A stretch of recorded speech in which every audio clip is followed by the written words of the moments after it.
હવે આપણે નવું પ્રકરણ ચાલુ કરીએ. પ્રકરણ 8, પ્રકરણ નંબર 8. સજીવો કેવી રીતે પ્રજનન કરે છે. સજીવો કેવી રીતે પ્રજનન કરે છે. આ પ્રકરણમાં આપણે મુખ્ય 3 મુદ્દાઓનો અભ્યાસ કરવાનો છે. શું સજીવો છે એ પૂર્ણ રૂપે પોતાની પ્રતિકૃતિનું સર્જન કરે છે. બીજો મુદ્દો છે એકલા સજીવમાં પ્રજનનની પદ્ધતિઓ, અને ત્યારબાદ ત્રીજો મુદ્દો છે લિંગી પ્રજનન. આ 3 મુખ્ય મુદ્દાઓને આધારે આપણે પ્રકરણનો અભ્યાસ કરીએ. તો અભ્યાસની શરૂઆત કરીએ. પ્રકરણની શરૂઆતમાં પહેલો જ આપણે પ્રશ્ન આપી દીધો છે કે સજીવો શા માટે પ્રજનન કરે છે.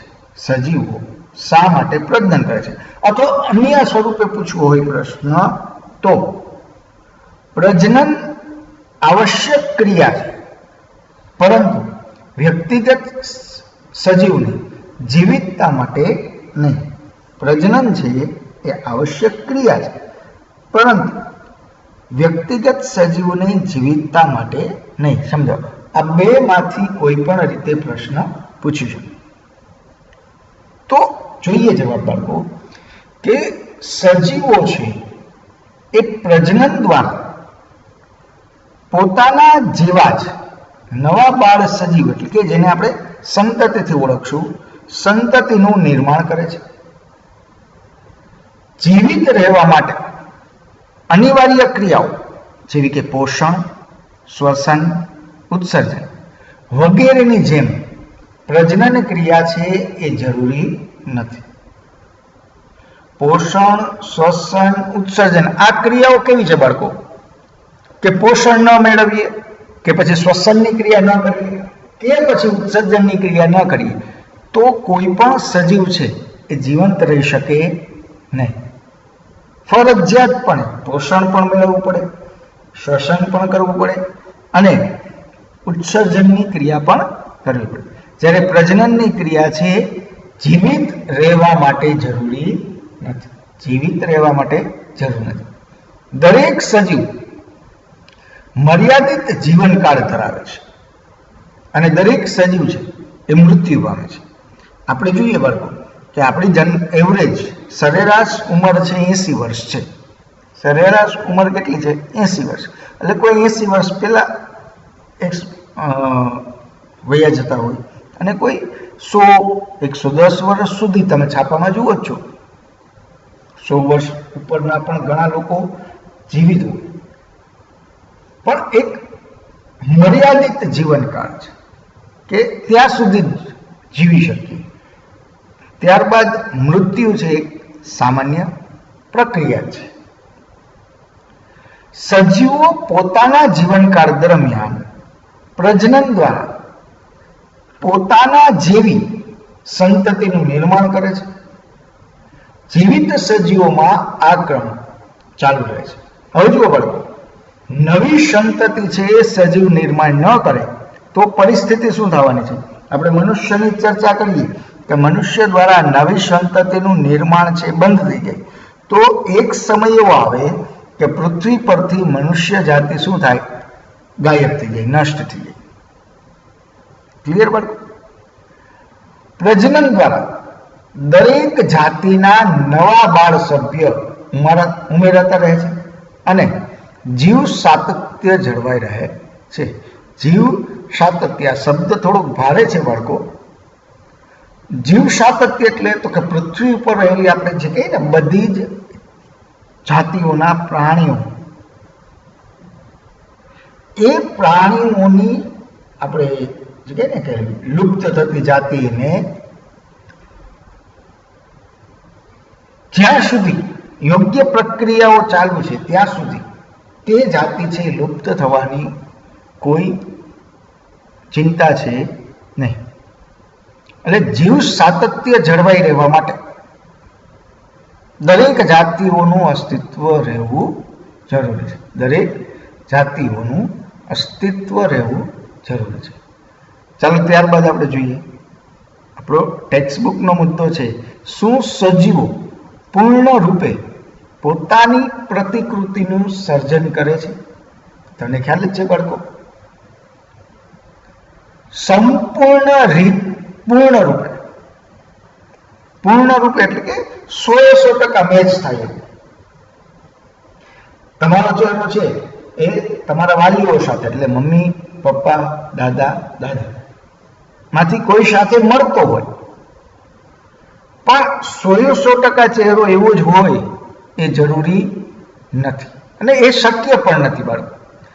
કોઈ કિસ્સામાં આવું બન્યું હોય પણ એ 1 લાખ લાખો પ્રાણીઓ એટલે પ્રાણીઓની એટલે આપણે અત્યારે મનુષ્યની વાત કરીએ, લાખો મનુષ્યમાંથી એકાદ કિસ્સો એવો બને કે આગળની પેઢી અને પછીની પેઢીના સજીવોમાં સમાનતા જાજી હોય, અસમાનતા ઓછી. ભિન્નતા, અસમાનતા શબ્દ નહીં આવે. આપણે હવે શબ્દ કોને ઓળખવાનો છે? ભિન્નતાને. કેને ઓળખવાનો છે? ભિન્નતાને. જોઈએ, એક જ જાતિના સજીવો શા માટે સમાન જોવા મળે છે?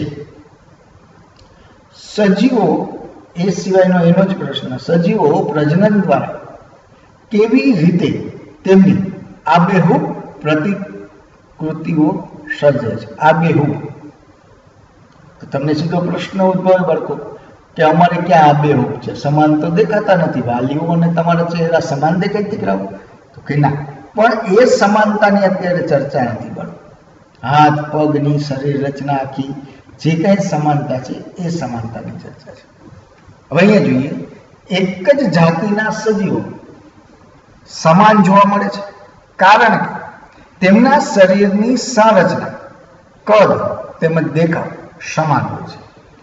ખાસ જોવું બાળકો કે તમને કહેવામાં આવે કે સામેથી જે પ્રાણી આવે છે એ ગાય છે, તમે જોતા નથી બાળકો, તમારું ધ્યાન નથી, અથવા તમારી આંખે પાટા બાંધી દીધા છે, તમને આંખ ઉપર પાટા બાંધી દીધા છે, તમે જોઈ શકતા નથી. પછી તમારી સામે એવું કહેવામાં આવે કે ભાઈ સામે એક ગાય મૂકેલી છે અથવા તો ગાયને રાખેલી છે, તેનું વર્ણન કરો.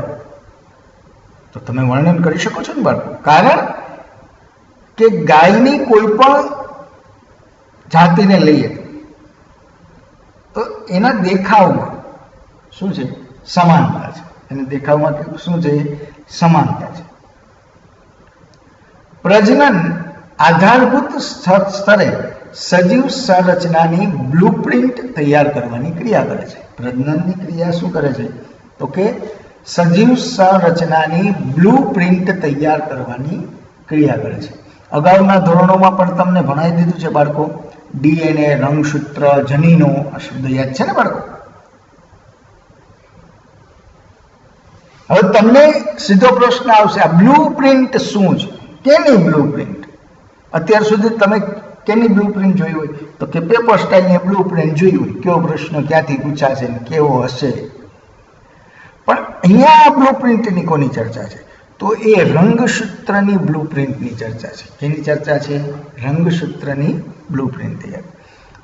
જો કોષ કેન્દ્રમાં રહેલા રંગસૂત્રના ડીએનએ, ડીએનએ નું પૂરું નામ તમને ખબર જ છે, ડીઓક્સી રિબો ન્યુક્લિક એસિડ.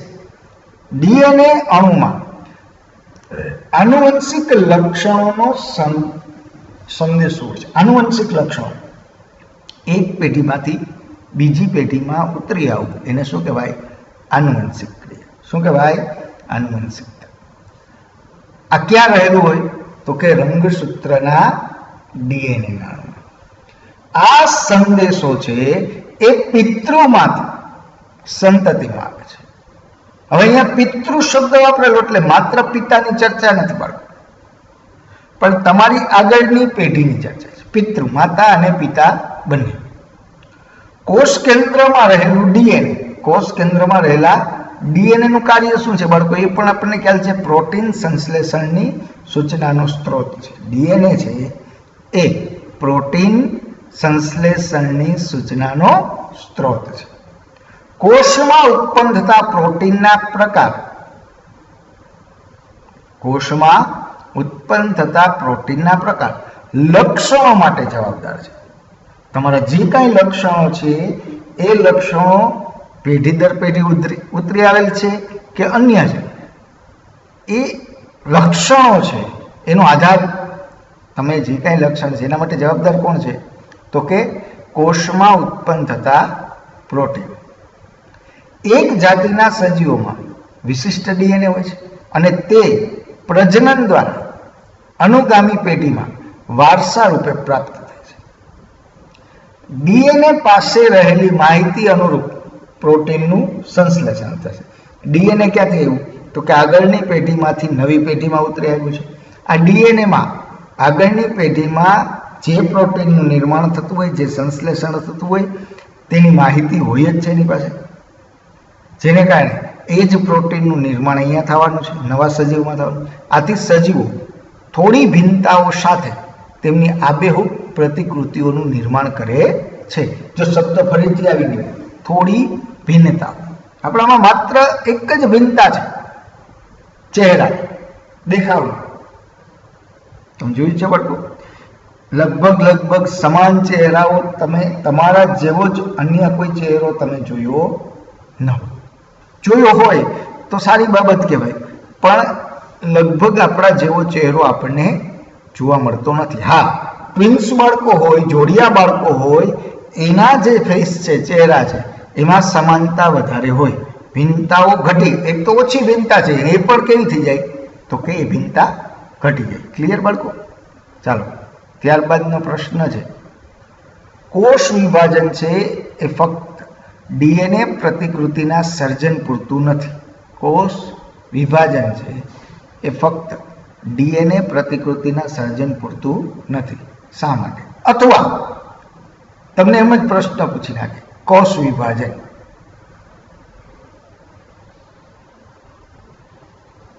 ક્લિયર બાળકો?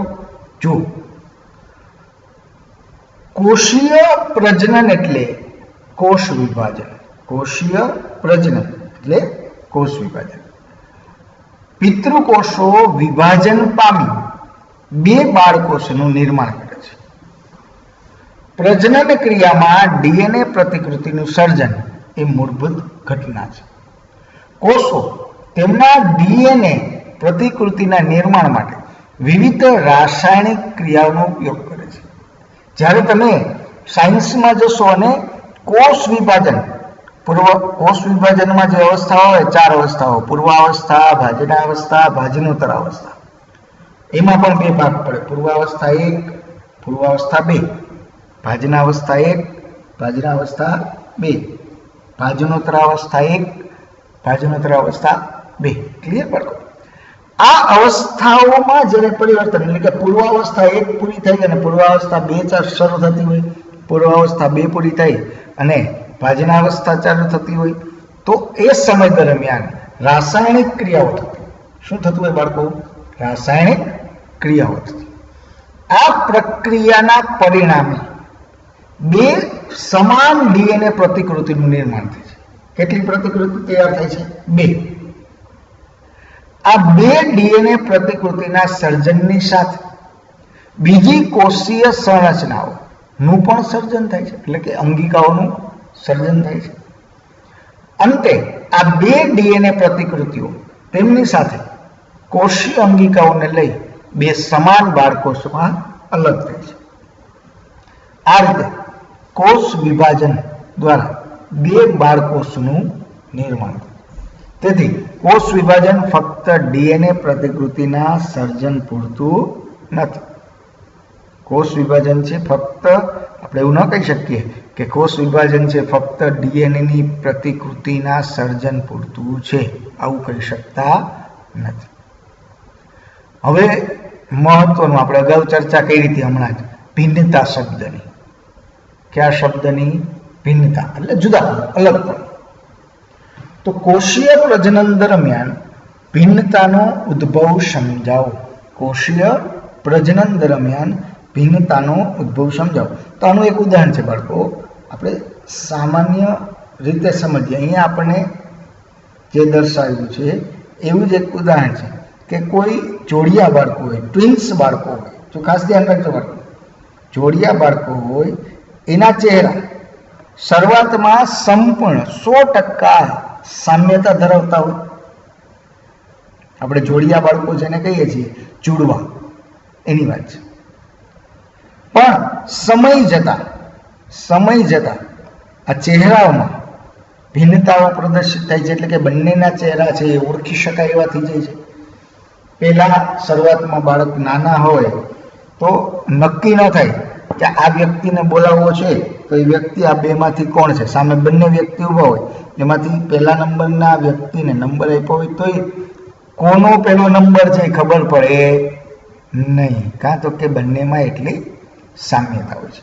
પણ સમય જતા એમાં પણ ભિન્નતા જોવા મળે છે. હવે આપણે પ્રશ્ન ભણીએ, કોષીય પ્રજનન દરમિયાન ભિન્નતાનો ઉદ્ભવ સમજાવો. તો કોષ વિભાજન દ્વારા ઉત્પન્ન થતા બે બાળકો સમાન છે. જો અહીંયા કોષ વિભાજન દ્વારા બે બાળકો જે નિર્માણ પામે, આમ છતાં તેઓ સંપૂર્ણ રીતે સમરૂપ નથી. તેનું કારણ ડીએનએ પ્રતિકૃતિના સર્જનમાં ઉદ્ભવતી કેટલીક ભિન્નતાઓ. બંનેમાં અલગ અલગ પ્રકારની પ્રતિકૃતિનું સર્જન થયું હોય. પરિણામે ડીએનએ પ્રતિકૃતિઓ સમાન હોવા છતાં મૂળ ડીએનએ સમરૂપ હોતી નથી. પિતૃ પેઢીમાં જે ડીએનએ હોય એને સમરૂપ નથી એટલે શું થાય? તો કે બધા જ લક્ષણો બંને નવા કોષમાં એક સમાન હોતા નથી. જો મૂળ ડીએનએ કરતા તેની પ્રતિકૃતિમાં આ ભિન્નતાઓ તીવ્ર અને ઝડપી હોય, જો ખાસ ધ્યાન રાખજો, આ ભિન્નતાઓ કેવી હોય? તીવ્ર અને ઝડપી હોય, તો આ ભિન્નતાઓ કોષીય સંગઠન સાથે અનુકૂલિત થતી નથી. જો ખાસ મૂળ ડીએનએ કરતા તેની પ્રતિકૃતિમાં ભિન્નતાઓ તીવ્ર અને ઝડપી હોય તો ભિન્નતાઓ કોષીય સંગઠન સાથે અનુકૂલિત થતી નથી. આથી ડીએનએમાં આવી ભિન્નતાઓ ધરાવતી સંતતિ શું થાય છે? તો કે મૃત્યુ પામે છે. જે સંતતિના નિર્માણ દરમિયાન જે કહીએ ને કે ડીએનએ, એમાં ઝડપી ફેરફાર થતા હોય, કેવા હોય? તો કે ઝડપી અને તીવ્ર ગતિથી ભિન્નતાઓ ઉદ્ભવતી હોય. ફેરફાર થવો એટલે ભિન્નતા આવી. ભિન્નતા એટલે જુદાપણું પડે. તો જુદાપણું લઈ આવવા માટે શું કરવું પડે? તો કે ગોઠવણીમાં ફેરફાર કરવો પડે. ડીએનએ પ્રતિકૃતિમાં કેટલીક અન્ય ભિન્નતાઓ લાભકારક હોય છે, જે કોષને જીવંત રહેવામાં મદદરૂપ બને છે. આથી જીવિત કોષો છે એ સમાન હોવા છતાં તેમના દેખાવ કે સંરચનામાં નાની ભિન્નતાઓ ધરાવે છે. કેવી ભિન્નતાઓ ધરાવે છે? સામાન્ય. આ રીતે કોષીય પ્રજનન દરમિયાન ભિન્નતાઓ ઉદ્ભવ પામી એકત્ર થતી જાય છે. એટલે કે ક્રમશઃ એક પેઢીમાંથી બીજી પેઢીમાં ભિન્નતાઓનો સંગ્રહ થયો, બીજી પેઢીમાંથી ત્રીજી પેઢીમાં નવી ભિન્નતા આવી ગઈ, એનો સંગ્રહ થવા માંડ્યો. આમ જતા લાંબા વર્ષોના અંતે નવી જ જાતિ અસ્તિત્વમાં આવી જાય છે. ચાલો ત્યારબાદ જાતિની જીવિતતા માટે ભિન્નતાઓ ઉપયોગી છે, સમજાવો. અથવા તો બીજો પ્રશ્ન છે, જાતિના અસ્તિત્વ માટે ભિન્નતા જરૂરી છે, જીવિતતા માટે કે પછી અસ્તિત્વ માટે? આ બંને શબ્દ લગભગ સમાન છે. જોઈએ, સજીવોની વસ્તી તેમની પ્રજનન ક્ષમતાનો ઉપયોગ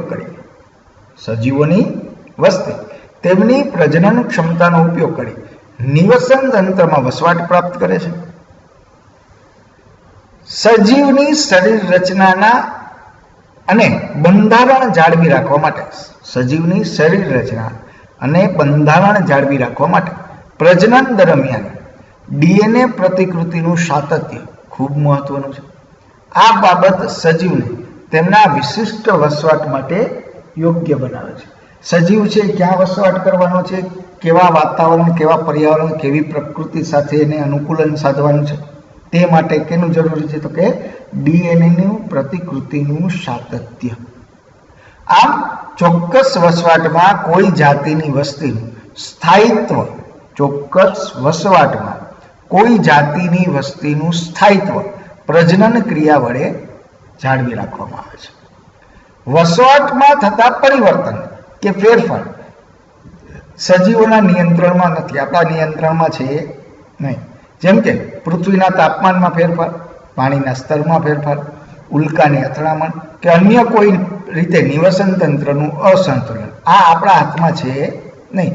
માની લો કે તાપમાન જે દિવસે દિવસે વધતું જાય છે, તો એ શું તમે એને અટકાવી શકશો? ઘરના રૂમના ટેમ્પરેચરને તમે લો કરી શકો છો એસી વાપરીને, પણ પ્રાકૃતિક વાતાવરણમાં જે તાપમાનમાં ફેરફાર થયેલો છે એ તાપમાનનો ઘટાડો તમે કોઈ સ્વિચ દબાવીને કરી શકવાના નથી. પછી પાણીના સ્તરમાં ફેરફાર, પાણીનું સ્તર છે ઊંચું આવે છે કે નીચું જાય છે તેને આધારે ઉલ્કાઓની અથડામણ અને આના જેવા જ અન્ય કોઈ નિવસન તંત્રના અસંતુલન થાય તો ભિન્નતાઓ ઉદ્ભવે છે. ચોક્કસ પ્રકારના વસવાટમાં આવા કોઈ પણ ફેરફાર વસ્તીના પ્રજનનક્ષમ સજીવોને અસર કરે છે. આ સ્થિતિમાં અસર પામેલી વસ્તીનો સંપૂર્ણ વિનાશ થવાની સંભાવના છે. જુઓ, ખાસ સમજો બાળકો, શું કીધું આપણે કે તાપમાનમાં ફેરફાર થાય એ પણ એક કારણ છે.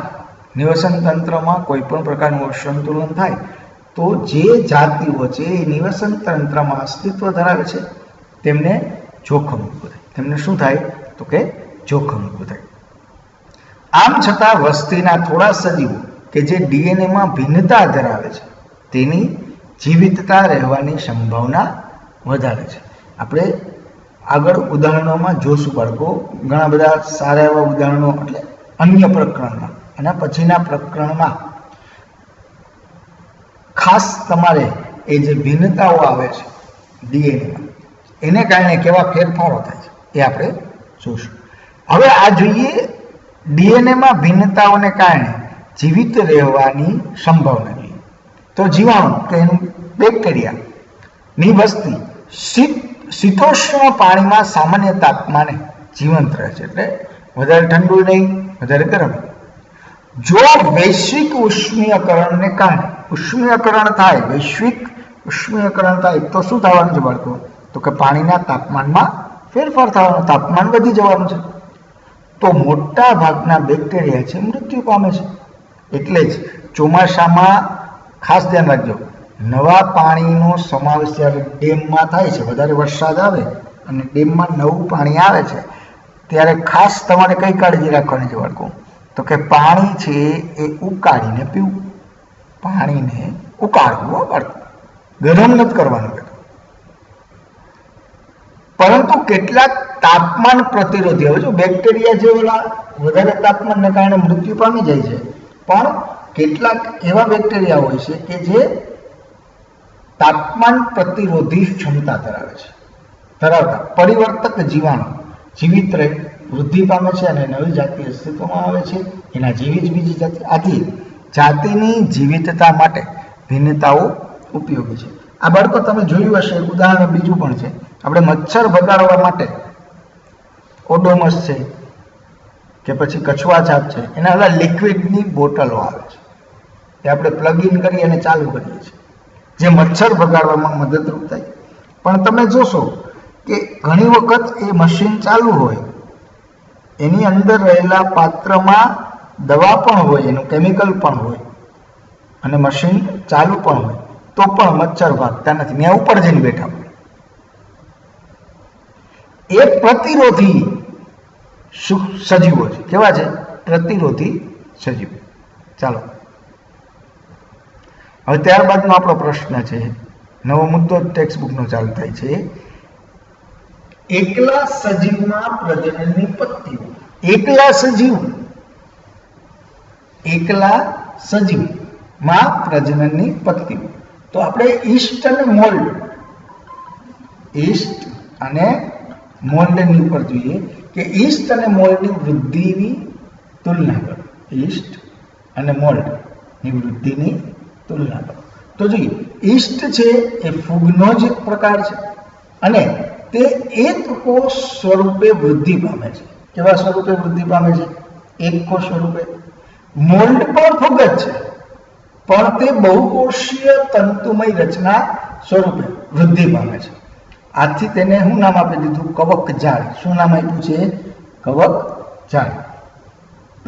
એક જ સજીવમાંથી નિર્માણ પામેલી નલિકામય શાખાઓ, જેને કવક તંતુઓ કહેવાય, જનનિક રીતે સમરૂપ ઘણા કોષ કેન્દ્ર ધરાવે છે.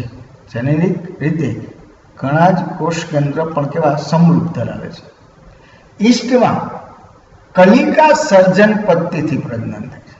ઈસ્ટ કેના દ્વારા પ્રજનન કરે છે? તો કે કલિકા સર્જન પદ્ધતિ દ્વારા પ્રજનન. જ્યારે મોલ્ડમાં અલિંગી બીજાણુઓ વડે પ્રજનન થાય છે. કેના વડે?